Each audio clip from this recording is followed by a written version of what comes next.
Hey everybody, Arnaldo here broadcasting on Fidelios Frequency. And today we are in Massapequa, Long Island, New York, and we're going to our first record fair.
Okay, so we are back from the record fair, and I have to say it was a really good show, really good shopping spree.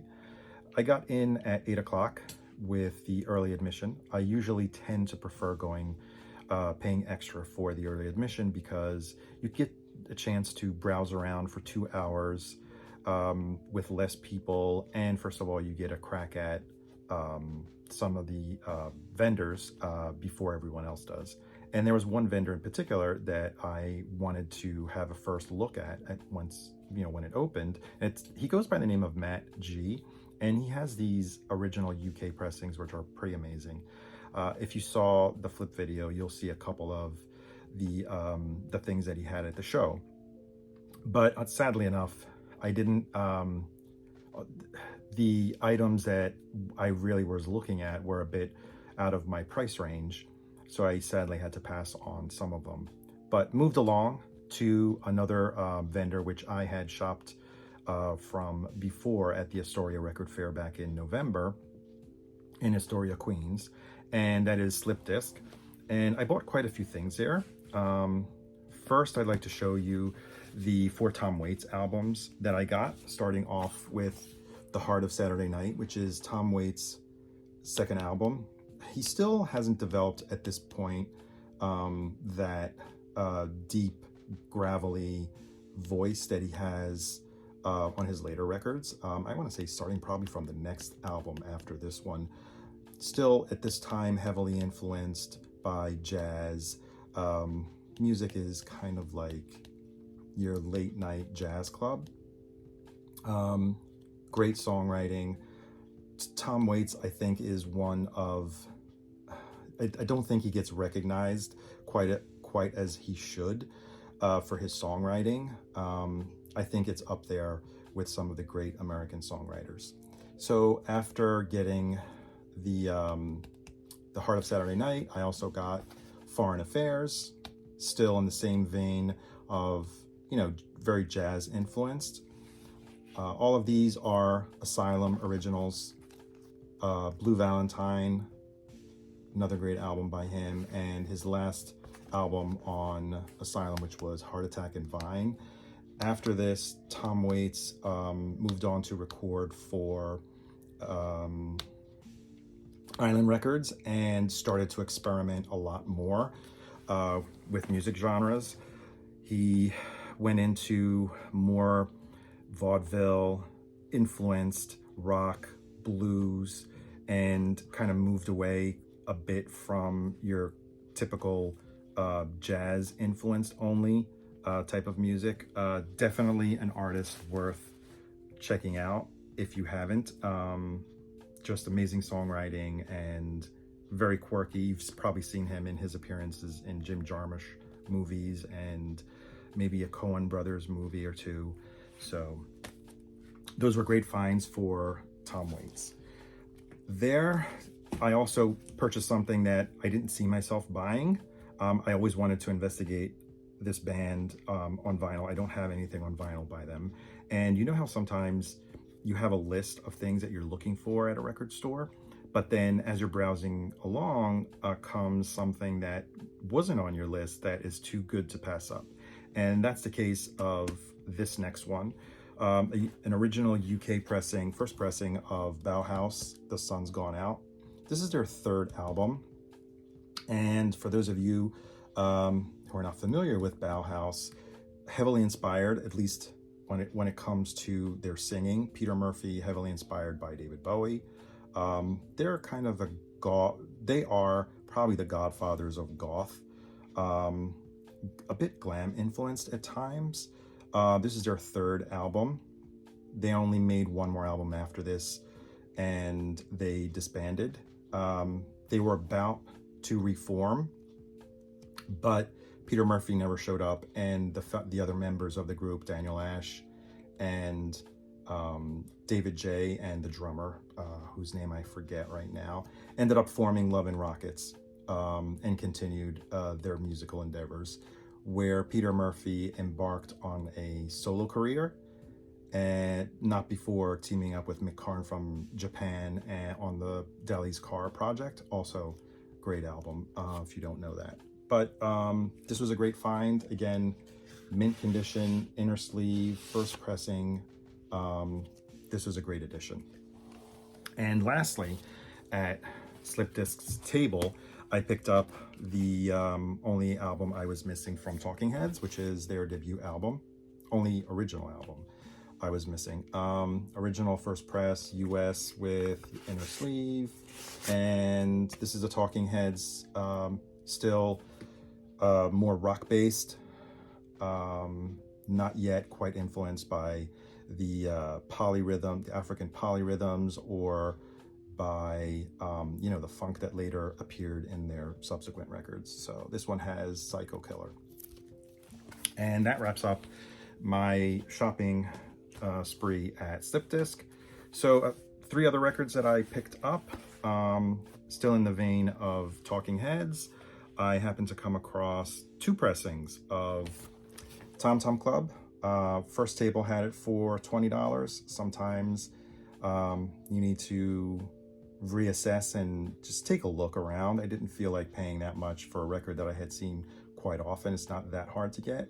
Stumbled across another table who had it for $7. Actually, the cover of this one is in better shape than the first copy I saw, so I think I bargained him down to $5, only because there's some writing on the label, but the vinyl looks great and sounds great, so that was cool to pick that one up. Always wanted to have that on vinyl. Yeah, for those of you not familiar, there are two members of Talking Heads in this band. This was their side project. It came out, I think, in 1981. Tina Weymouth and Chris France, having a bit more fun, and a more kind of like loose record. Has Genius of Love, which probably everyone knows because it was heavily sampled by Mariah Carey. So this was a great find. Another table, I picked up the debut album of Talk Talk, US copy. Sounds great. It was in phenomenal condition. Great price for it. Can't complain. I was missing this first album by Talk Talk. I think this is the last one I was missing on vinyl. And to end with, browsing around the $5 bin, I came across an artist that I really wanted to investigate more into. He recently passed away. I have his first album, Truth, his first, let's call it solo album, Truth. That is Jeff Beck, but I couldn't pass up this copy of Blow by Blow, a later album of his. Couldn't pass it up because it has the original textured cover, and it is also, you can see faint markings here that are really the residual stamp, promo stamp, which you probably can see on the inner label. It was a demonstration, not for sale, so for $5 I figured I could expand my knowledge and musical taste of Jeff Beck. So that kind of wraps up my shopping spree at the Long Island Record Fair, called, I think, Music Lovers Fair.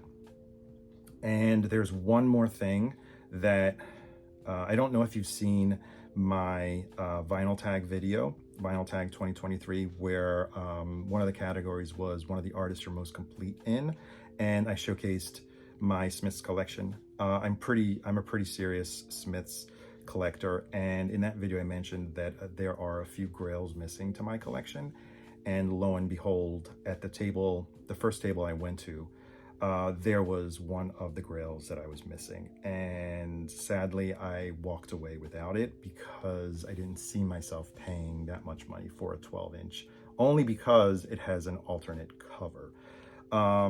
Maybe I'll come across it at some other record show at a more affordable price, but I will tag that little snippet for you to watch at the end of this. I hope you enjoyed our first record fair trip, and hope you tune in on my next videos, and thank you so much for watching. Bye.